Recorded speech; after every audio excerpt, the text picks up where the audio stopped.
That time I got reincarnated as a demon lord, English, by LordedoMal44.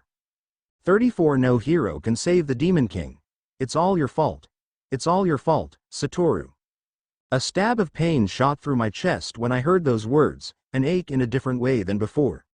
Seeing how the face of someone I care about was covered with tears and knowing that those tears were my fault. The punches I had taken earlier lost their intensity in the face of this pain. In the end, am I really the culprit? Sara-chan, Don't you dare say anything in your defense, Satoru. If I wasn't wasting my time trying to help you. If I wasn't by your side, as I always am, so. I couldn't say anything in response. Whether it was my fault or not I'm not sure, but what I do know is that Sara-chan was mad at me. And how to blame her? At the very least, a large part of what happened only had the chance to happen because of her being with me. A simple attempt to help me, and your mother is now in a hospital bed. A car accident while she was late returning to her job, a little too quickly than she should have. It could almost be said like the wrong place and the wrong time, pure and total chance is what happened, but can I really say it's not my fault? I can't. Me and Sara-chan were trying to get proof that a boy in our class was bullying. We followed him for a long time and recorded some things he did. We got the proofs, but Sara-chan's mother, who drove us for a long time, got late for work and had to hurry. That's why she had the accident. I could say that it was Sara-chan's idea, that she couldn't blame me, but did I really have that right? Do not. I was the kid who got bullied. Sara-chan was taking care of me, again, and... Excuse me. I apologized, cornered. There's nothing I can do. If Sara-chan says it's my fault, then it's my fault. I might even be considered innocent from a more general point of view, but it's Sara-chan's heart that matters right now. Not that apologizing is going to help anything. In fact, it only got worse. Sara-chan's eyes, still shedding their smeared makeup in a river of tears, were staring at me with unending fury. They almost made me flinch, but I stood my ground, ready to take whatever Sara-chan had to take out on me. 3 seconds later I got slapped. Monster. I've done so much for you, and this is how you repay me. I can't believe I liked someone like you. Another slap came, this time across the face, and I still couldn't resist. The slaps certainly hurt more than the bullying I've suffered so far, but I had to endure them.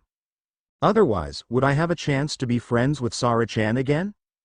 Get out of here. I never want to see you again. Get out of here. One thing flew into the wall before breaking into pieces. My cell phone, where Sara-chan had taken the photos, with the evidence of bullying. I don't ever want to see you again. If I see you out here when I leave my mother's room, then the bullying you've suffered so far will be nothing compared to what I'm going to do. And then, after saying that, Sara-chan, Minami Sara, turned her back on me, turned towards the room, and entered. I still caught one last thing she said though. Monster. Die at once. A part of me wanted to stay. Even if I had to suffer the fury that Sara had in store for me, I wanted to stay by her side, the same way she's been there for me all these years. But I was a coward. With tears in my eyes I left, and I never saw Sara-chan again in my life. Why had such an old memory popped into my head? To tell you the truth, I have no idea why. Even though this was one of the most painful memories I had, one of the memories I had buried for so long. To suddenly emerge like this, after all these years. At the very least, it doesn't matter anymore, even if I wanted. I wanted to meet Minami Sara, now that's mission impossible. We're not even in the same world anymore. A slight pain spread through my body, along with the extreme fatigue and lack of magic I was suffering at that moment, and for a long time I had to resist fainting. My body was almost begging for rest, but I resisted and forced myself to have a little more strength instead. If the situation still wasn't resolved, then I would need to use all my power for the miracle to repeat itself. But luckily, everything had worked out. The miracle had been successfully performed. I saved Shizu's life. Or rather, instead of saving her, I finished killing and reincarnated Shizu. And, for the record, even if you beg me I will never do that again. Not that I'm going to keep that promise. Shizu-chan, are you okay? Shizu's eyes, which until now had been scanning the people looking at us through my bedroom wall, which apparently had been knocked down by someone. You're going to pay for this, okay? Turned towards me. There was a certain whiteness to her expression, as if no emotions were inside her, and that worried me a little, but in the next second her face changed, indicating that she was fine. With the change in expression, Shizu's face dropped to the ground and her countenance completely changed. Well, I couldn't blame her. Shizu nearly died, but now, after many years, she finally got rid of the fire spirit that had tormented her for so long. Although she acquired another fire spirit shortly thereafter. Furthermore, now the lifespan she had was extended. Although Shizu didn't exactly want that. Okay, it was selfish of me to save her life, but she has to understand. She has too many people around her who love and care for her to just die in a place like this. As I was thinking about this, Shizu's lips moved and she seemed to have said something. Only, she said it so softly that I didn't hear it, and my 6 supernatural senses didn't seem to be working very well. No, actually I heard perfectly, I just didn't want to admit it. Shizu-chan.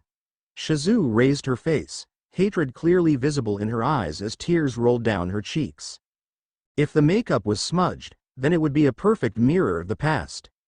Monster. Unholy. The hatred in Shizu's eyes was completely directed at me, a hatred I hadn't felt inside this woman since I met her. Among all the lifetimes that passed and stayed in her life, no matter how good or how bad they were, I seem to be the first one she. Yes, she hates me for popping into her life, like I screwed up her life. A stab of pain shot through my body, almost as if it wanted to tear me apart, and the world around me seemed to go white for a second, completely shutting down my 6 supernatural senses, or even its most basic form of earth perception, spells. But I was back to normal the next moment, recovering from the pain. I had finally computed Shizu's words. Putting all of the sage's warnings on hold no matter how serious they were, I tried to control the crazy feeling welling up in my core. So Shizu hates me. Did you know? You knew that I didn't want to lose my humanity. I asked you to save me from this. I asked you to let me die in peace. Shizu's voice was gradually rising, along with her anger. The temperature was also rising, though only towards me, as proof that she was only angry with me. Her spells, a crazy amount, were in turmoil and turned into absurd, scorching heat. Of course, I just ignored the scorching heat it emitted, even though it felt like it wanted to boil my entire body, and continued to stare at it in silence, even though I didn't know if the resistance to thermal variation that was supposed to protect me was working. I couldn't get my mind off Shizu's words, and even as she spoke, a strange feeling grew inside me. You turned me into a monster. I hate you, Rimuru. Silence fell over the house. No one wanted to say anything, or rather, no one could. Half of those watching the scene could barely understand what had happened so far, and the other half, who could understand, wouldn't have the courage to come between Shizu and me, not with her in her current state, post-evolution. And so, after thinking for a while, I did the only thing I could do. I started to laugh. I had no idea what I was supposed to do. The tension was building, the spells were getting out of control, and I felt that at any moment Shizu could charge towards Rimuru. Rimuru was very weakened. My mage was still assessing how bad the damage had been, but Rimuru couldn't use all of his power to fight Shizu. And, if I had to face her alone, with her in her current state. I'm not Rimuru. I don't do miracles. I cannot face a creature far superior to me and emerge victorious. How would I beat this goddess of flames? As I thought about the answer to that, I stared at Rimuru, trying to see what he was going to do. Peef-hoo-hoo-hoo. Rimuru started to laugh. Fa-ha-ha-ha-ha-ha. Ah-ha-ha-ha-ha-ha-ha-ha. Rimuru was laughing, as if he was really amused by what was happening. You didn't want to turn into a monster, did you? Oh, what a pity. Debauchery. Rimuru was being mocked while talking to Shizu. Seeing Rimuru act mockingly, and Shizu getting more and more furious every second, in addition to the temperature between them increasing more and more every second, I came to 3 possible conclusions. Conclusion 1. Rimuru thought so much that he fried his own brain. Conclusion 2. Rimuru went insane at some point during the process of reincarnating Shizu. Conclusion 3. Rimuru planned his own funeral as a cremation and created the flame goddess Shizu to do the honors. And, as I was wondering why he didn't choose me to cremate him since that seemed to be his goal, Rimuru started talking again. You didn't want to be a monster, did you? Shizu looked ready to run towards Rimuru and end the slime's life when he said those words, not taking all the mockery in his voice anymore, but, before she could, Rimuru's next words seemed to stop her, and together all her people watching the scene. And you think I wanted to be born a slime? That was a simple question, but at the same time, there was a degree of complexity to the question. This, of course, could only be understood by someone who really knew Rimuru, the person who could hear the pain in his voice when he said that. You think I wanted to be born into this world as a slime? Like a packing slime? Is that what you think I wanted? No one answered. The question was only directed at Shizu, but no one in the room could answer that question. This wasn't due to her difficulty. The pain and suffering in Rimuru's voice made it clear that the answer was a resounding no. On the contrary, it was precisely this pain and suffering that made it impossible to respond, as if the Rimuru's presence had become greater than it really was. I felt like a child who had complained to his father and now got one of those parenting speeches that make you feel bad for your mistakes. Do you really think that's what I wanted? To be forced to crawl or jump everywhere? To be forced to dissolve things in my body because I don't have a mouth? You think I wanted not to have the ability to see or hear for myself? Is that what you think? Shizu's hair, which seemed to be made of flames earlier, returned to its black color, and instead of flying and flickering, her hair returned to its straight state. Also, the horns on her head disappeared as well, as if they had never even existed in the first place, and even though I couldn't see her eyes, I was sure they must have gone back to normal as well. In short, it was as if Shizu, who had forgotten about her anger after receiving Rimuru's lecture, had reverted to her human form. Do you know how much I envy you? Do you know how much I envy all the people I live with, people who are around me every day? I wanted to ask Rimuru to stop, tell him that enough was enough, that Shizu had already learned her lesson. The flamebender was crying, but her tears didn't seem to be for her anymore, but for Rimuru. At this point, I felt like I really should stop him before he said or did something he would regret. But I couldn't do anything. At this moment, Rimuru was scary in a different way, scary like a father facing his son who has done wrong, and there's no way I can stand in their way. You can walk normally. You can pick things up normally. You can see each other's eyes, see and hear without using skills and eat normally. You know how I do it. I use skills. I was forced to simulate my own taste, just so I don't go crazy with this body. I haven't even slept or breathed since I was born into this world. Do you know what that feeling is like? Like you're not even alive? Rimuru's voice was rising in volume due to anger.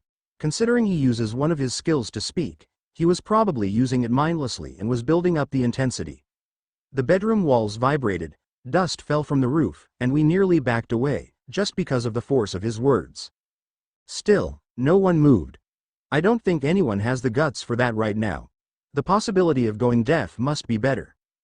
Is that you? A tentacle from Rimuru pointed towards Shizu and she backed away, as if she was afraid of him. It was almost as if she thought that tentacle might do her some harm. You are the one I envy the most. You came here summoned by one of the demon lords. You had a higher spirit of flames placed in you the first day you were here. Not only did you become one of the most powerful subordinates from the demon lord, you became one of the most powerful people in this world. And what did you do with that power? Shizu looked like she wanted to criticize Rimuru's words, but Rimuru's voice rose to a point where she had no option but to back off her words. The walls of the room cracked under the pressure of Rimuru's voice and some rubble fell, just from the volume of her voice. Do you know where I was born? Deep in a dirty cave. Do you know what I received as soon as I arrived in this world, to help me? A storm serpent, who was trying to kill me. Do you know who welcomed me? No one. I had to build my kingdom alone, with my own subordinates and no one to teach me. Rimuru's voice, at that moment, lowered in volume. Anyone who could hear that voice would likely only come to one conclusion. Rimuru was crying.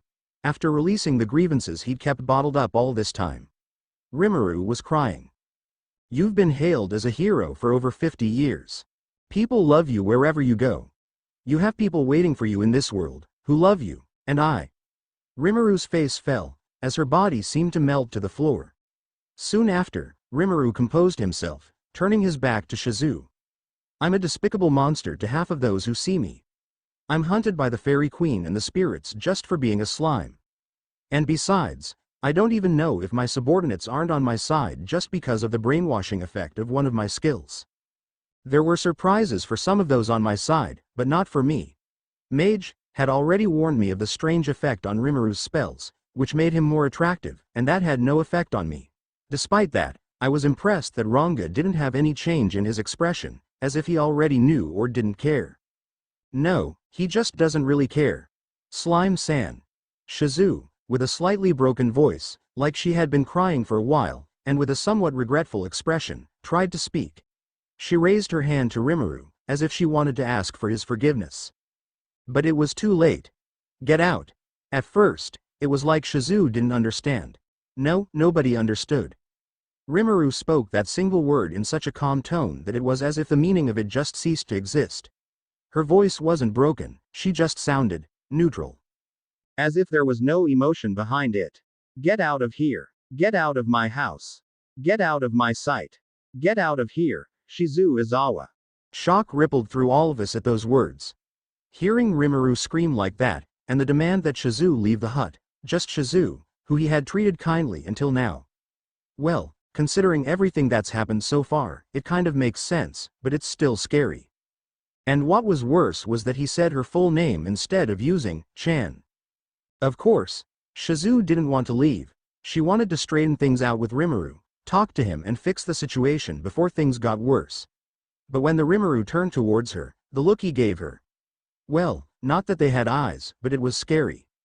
Rigor. Escort our guests to a house. Many things have happened today, I'm sure they are tired. Until tomorrow morning I don't want them to approach my house.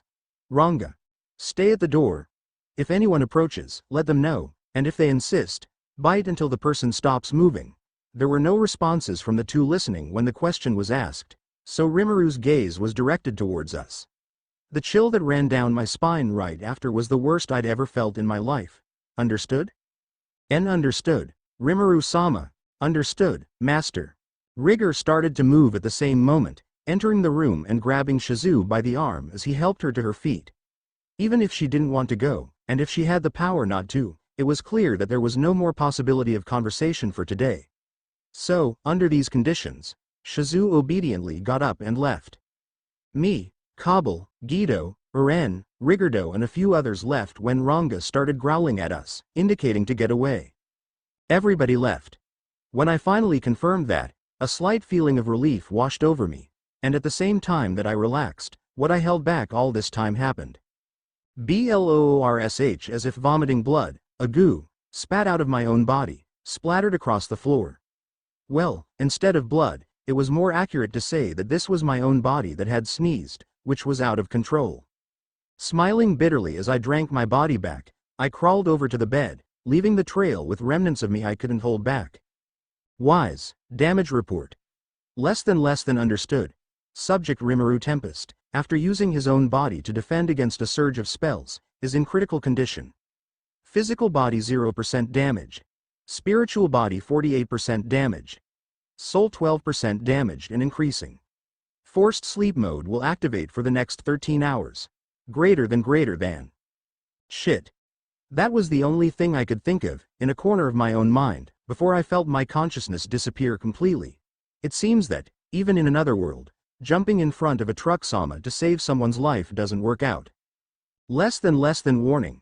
In the current condition, the deterioration of the Rimuru Tempest individual's soul is evident. In the event that no preventive action is taken, the Rimuru Tempest individual's life will cease within 14 hours, along with the complete destruction of his soul. Greater than.